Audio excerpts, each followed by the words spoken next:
Good morning. I'm the Reverend Rachael, minister of the Unitarian Universalist Society of Amherst. I use she, her pronouns. Welcome to you, old friends and new, young and old, in the Zoom and in the sanctuary. You are an essential part of our celebration today. Whether today is your first or your 1000th Sunday in our midst, we are stronger because you are with us. We are one people of many beliefs, many origins, sexualities, and genders. We are all growing, all learning, all loved. Just as you are welcome here. Today, we're thinking about the enlightenment of the Buddha and what pluralism means to us as Unitarian Universalists. We'll have a time of meditation, and we'll hear from Lev Ben Ezra of the Amherst Survival Center, our dedicated offering recipient for December. Let's see.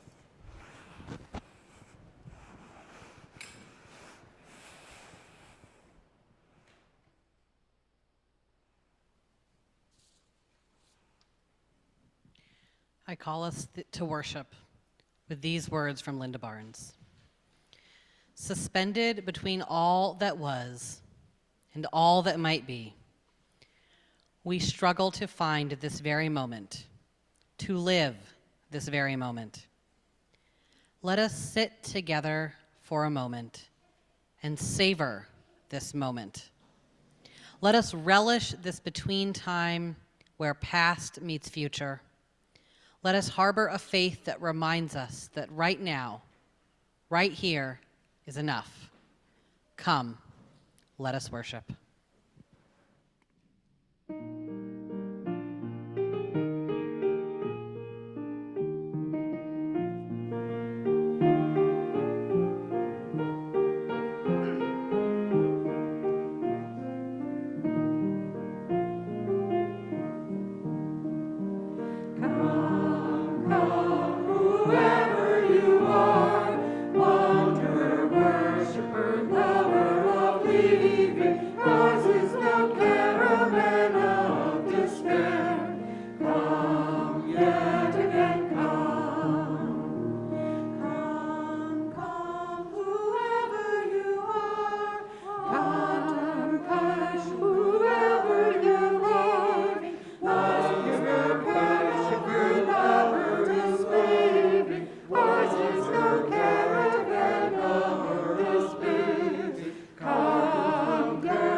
Let's see.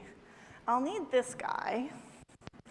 And I'd like to invite any children forward who want to come up and be a little closer while we do the next part of the service. So today we're going to talk about a holiday called Bodhi Day. Does anybody know which religion celebrates Bodhi Day? Any of the grown-ups know? Buddhism, yeah. And does anybody know what Bodhi Day celebrates?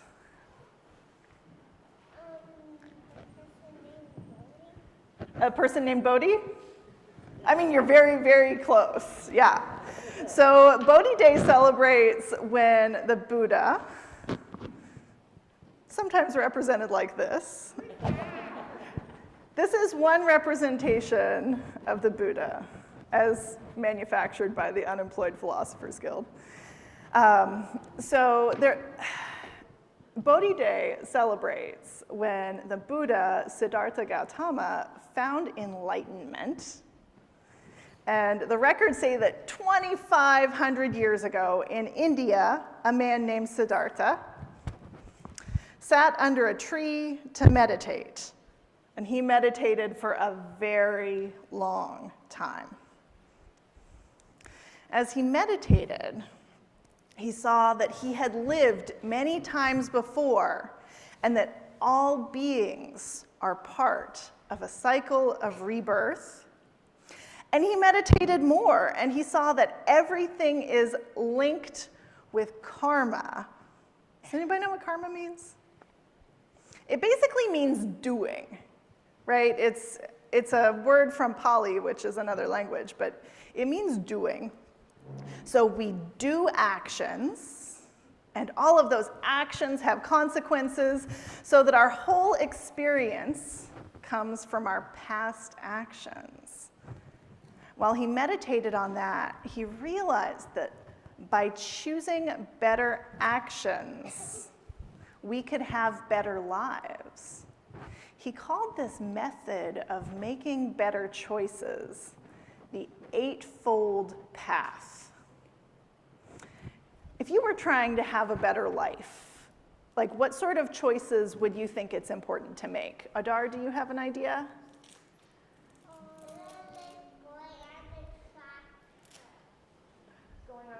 Going on a tractor might help you have a better life. I mean, it's kind of like the whole wheel and cycle of rebirth and everything, isn't it? On the big wheels on the tractor. Yeah, I didn't anticipate that, but it's totally true. How would you make better choices to have a better life? Any thoughts? Yeah. Be calm. Yeah, that's a good one. Any other ideas, Adar? Be nice. Be nice. Mm-hmm. Yeah.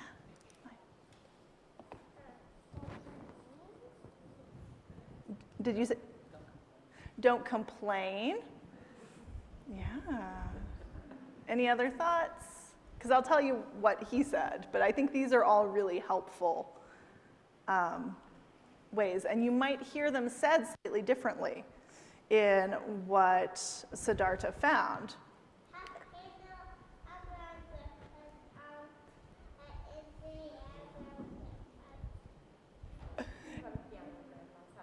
Oh, yeah.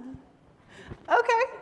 So this method of better choices, he called the eightfold path, and there are 8 things to try to do. So the first is called right view, and that means trying to understand wise teachings. The second means right thoughts, and that's when even our thoughts to others and ourselves are kind and loving. The next part is right speech, which is making sure our words are true and kind. Does anybody ever try to work on their right speech? Yeah. I do. So the next one is right action, which means doing the right thing. So we're thinking about the right thing, trying to understand things that help us say the right things. We have to do the right thing. Right work means not cheating or hurting other people to get ahead.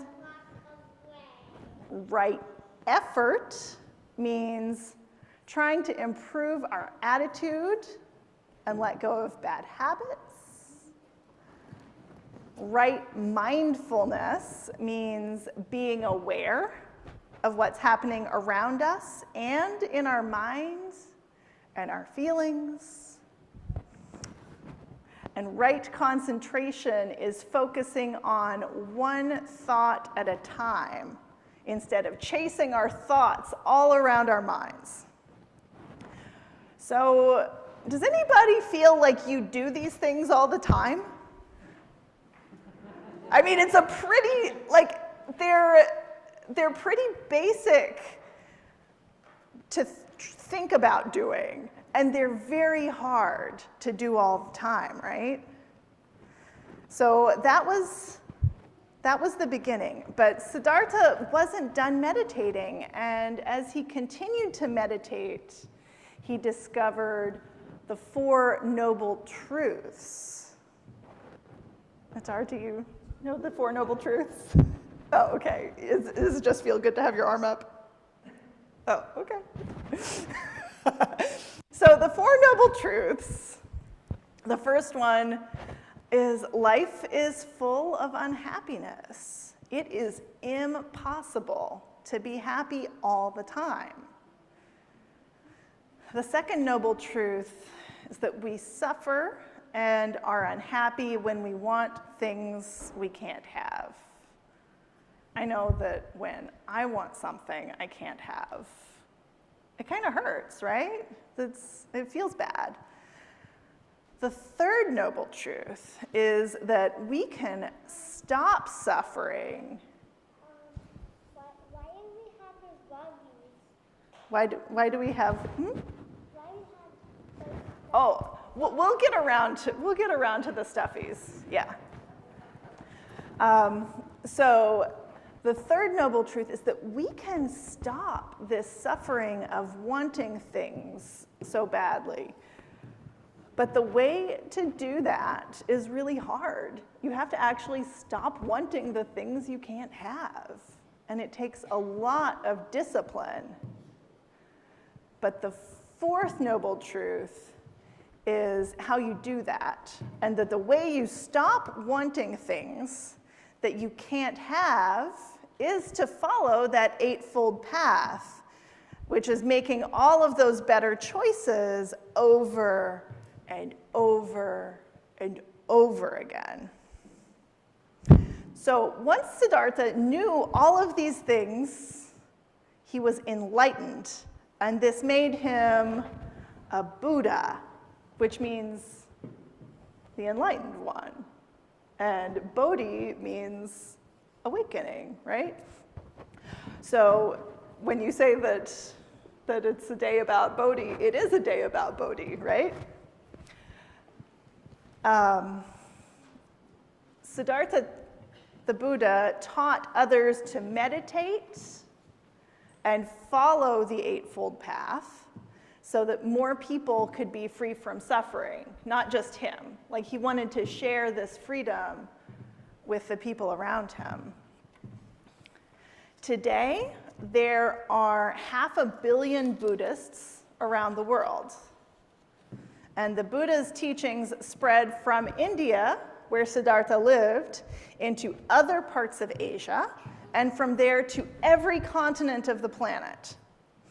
With so many Buddhists, there are a lot of different ways of being Buddhist, and some will celebrate Bodhi Day on Thursday with meditation and chanting and studying and special foods, and some of them will have just a normal Thursday, right?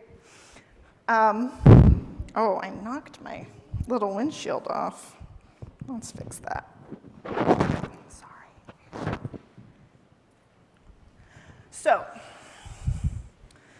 So Adar, you asked me about the stuffies. Yeah? So do you know who this stuffy is? So this guy is supposed to be Buddha, who we were just talking about. Kind of. Does Buddha look like that? We don't know what Buddha looked like. He lived a long time ago. Yeah.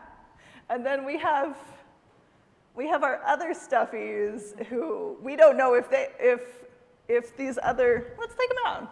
We don't know if these other stuffies actually, Can we play with them? Well, I think you're going to go downstairs soon. Yeah. we have the pigeon, who is not going to drive the bus, who is a great spiritual teacher for all of us. We have the Buddha. We have, anybody know this guy? He's supposed to be Moses. He's got a tablet. Rebecca made the tablet because otherwise we might not know he was Moses. And then we have this guy. Does anybody know who this guy might be? I hear some Jesus in the room. Yeah, this is supposed to be Jesus. But except for the pigeon, we don't know what any of them really look like. And so we're just trying to remember that we have many teachers. And the Buddha is one of them. Yeah? That guy was upstairs. Yeah? Yeah. Yeah, they're all usually downstairs, but most of them have been living in my office because I need teachers to help me remember in my office to do the right thing. So I will share them with you if you think it would help, but I need reminders too, which is why we come back to these teachers over and over again. Downstairs for our craft extravaganza while the congregation sings us out.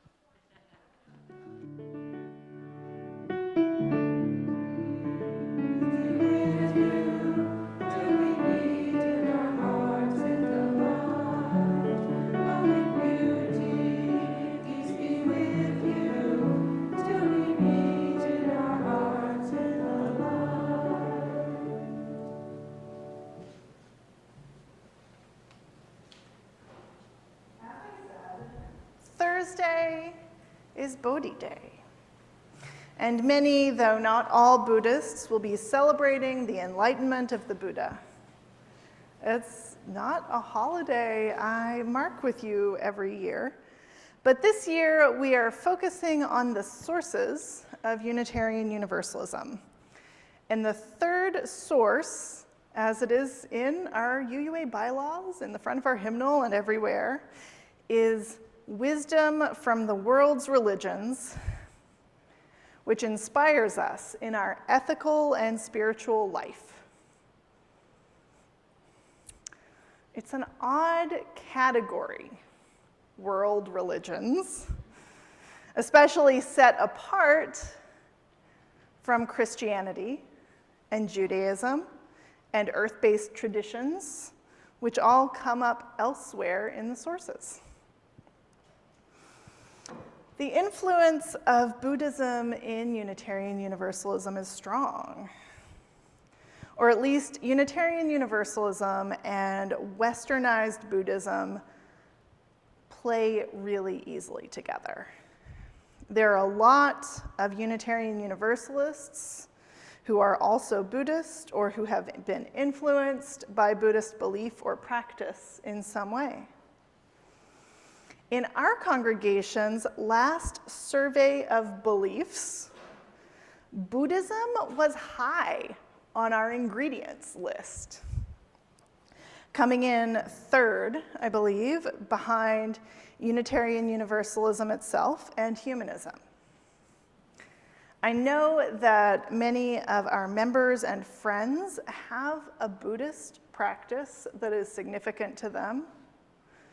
We rent space weekly to a local Buddhist Sangha, and I like to think that they feel as comfortable with us as we are with them. It's odd when the Buddhist influence on Unitarian Universalism is so large that it's lumped into this strange category of world religions with Islam, Hinduism, and anything other than Christianity, Judaism, humanism, and earth-based traditions. It's odd, but it's not. World religions, as a category, is an Orientalist, colonialist way of approaching the beliefs and practices of nearly half the world's population. It comes out of dividing the world into Christendom and heathen lands, which have yet to be conquered and or converted. It's the doctrine of discovery again, and this time we're meeting it with Buddhism. Even now, many of us find our way into Buddhist practice and other practices that would fall within the category of world religions while looking for something distinctly other than Christianity, whether Christianity is part of our own religious background or not. That was my experience, that I was more comfortable looking outside of Christianity for contemplative practices than within, where I had come from. And that was at least part of the reason that I found Pema Chodron, Thich Nhat Hanh, and so many other teachers attractive.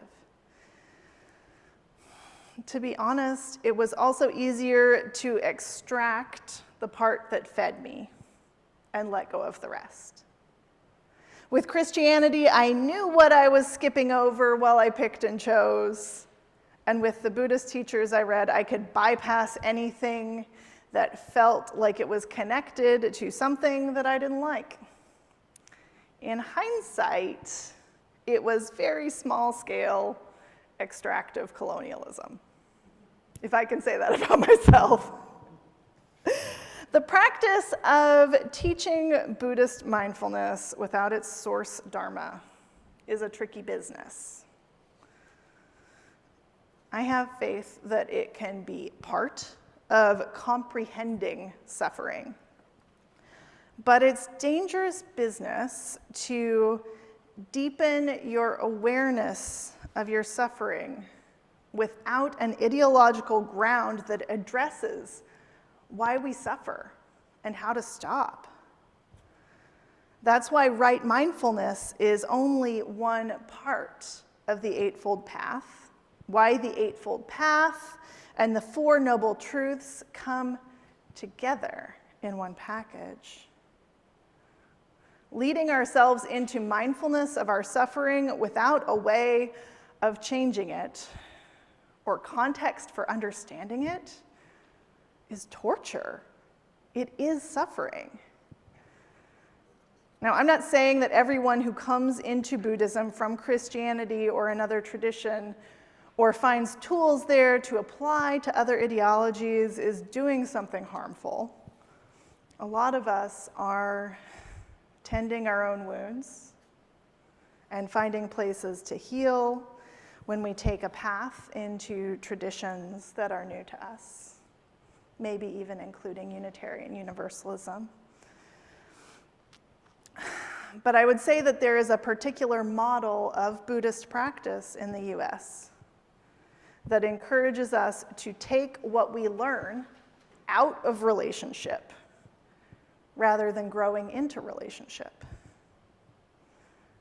The Buddhist teachers I have met since who have inspired me the most are the ones who don't Americanize their teachings, who keep the teachings connected to their Asianness, teaching their students about context and culture, not just practice. And I've also seen them reach points with their students where they say, you need to go back and learn more about your own background before you're ready for the next teaching I have to give you. In my case, go back and understand this aspect of Christianity before you try to understand something similar in Buddhism. Or rather, you have to know yourself and what has formed you to practice that right mindfulness. It's hard to be mindful of your reactions when you've cut yourself off from previous experiences. And I think that is what a lot of us Buddhist and Buddhish Unitarian Universalists are doing, finding a context are doing here in this congregation, finding a context for practice, a context for understanding the problem of suffering, a place to practice decreasing suffering, our own and the world's, a place to understand ourselves, where we come from, and where we are now. And this, to me, is the difference between world religions as a category and pluralism as a value. World religions is a resource for us to exploit. But pluralism is a process of being in relationship with others who are on different but complementary paths. To be clear, religious pluralism admits that there are many valid and authoritative religions that help people make meaning of this human experience. Pluralism does not say that they're actually all the same or have the same point. In a pluralistic religious community, we know that different beliefs and practices ask and answer different questions. Hinduism seeks to free beings from the endless cycle of rebirth. Buddhism seeks to free beings from suffering. Judaism seeks to help a people survive through the generations. Christianity seeks to help people live in a world with evil. Islam seeks to bring people out of ignorance and isolation. And in Unitarian Universalism, I would say that we have a lot of questions, and the answer to most of them is love. The Unitarian Universalist Association has formed a commission to re-examine Article 2 of its bylaws, where the principles, sources, and other identity elements are located. This is a scheduled periodic review, and it's past due. We've changed a lot since we thought world religions as a category made sense to be part of us. In the new draft, there is no mention of world religions or of individual sources at all. But we do hear the word pluralism listed as a guiding value. I appreciate this change. We are a pluralistic faith with Christian roots, but there's no need to perpetuate Christian supremacy with this idea of world religions. So, where does that leave us on Bodhi Day? Well, let's look for wisdom not from, but in the Buddhist tradition. What happens if we take that eightfold path? For this week, or just for a day, or even for a minute, to make each decision the one that eases suffering rather than causing it. Given the choice between selfishness and kindness, choose kindness. It may not seem like much, but how much suffering can you ease by taking the bus instead of driving separately? By sharing your resources with someone who asks for help? By stopping an unkind remark before it leaves your mouth or your keyboard? Stopping an unkind thought that you've had before from taking over your thoughts. Now, what if 100 of us took that eightfold path for a full day? How much better would the world be? How much less suffering? That beautiful world is there for us to create, one choice at a time.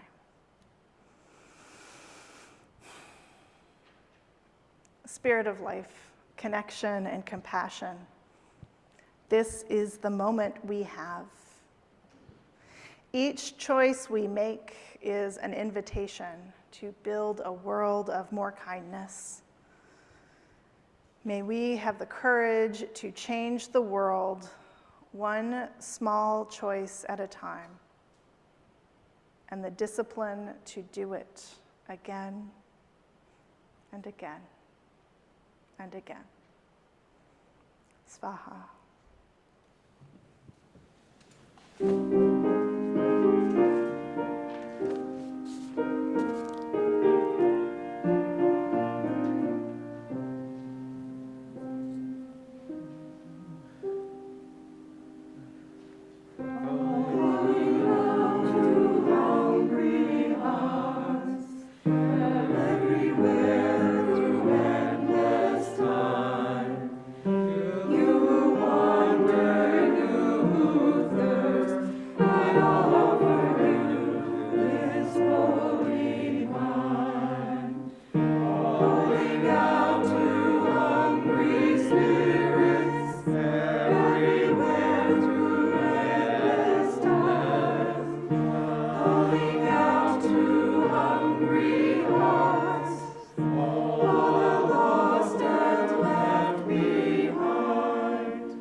After yesterday, which was the International Day of Persons with Disabilities, we affirm the worth and dignity of all disabled people. May we celebrate the diversity of our abilities and build community where all people can thrive.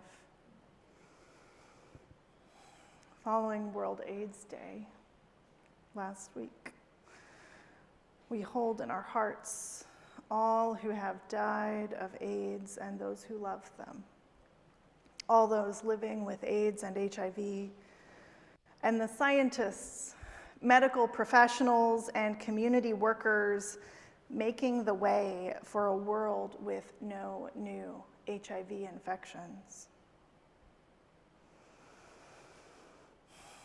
Those who join us with joy and celebration in your hearts this day, we celebrate with you.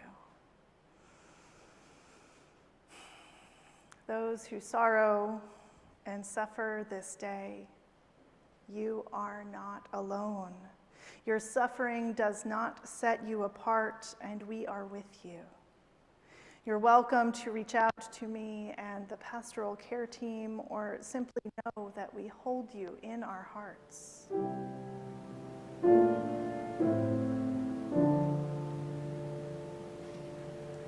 May I be filled with loving kindness. May I be well. May I be filled with loving kindness. May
Song, This Day We Come. I invite you to put your hands over your heart or reach out to someone near you.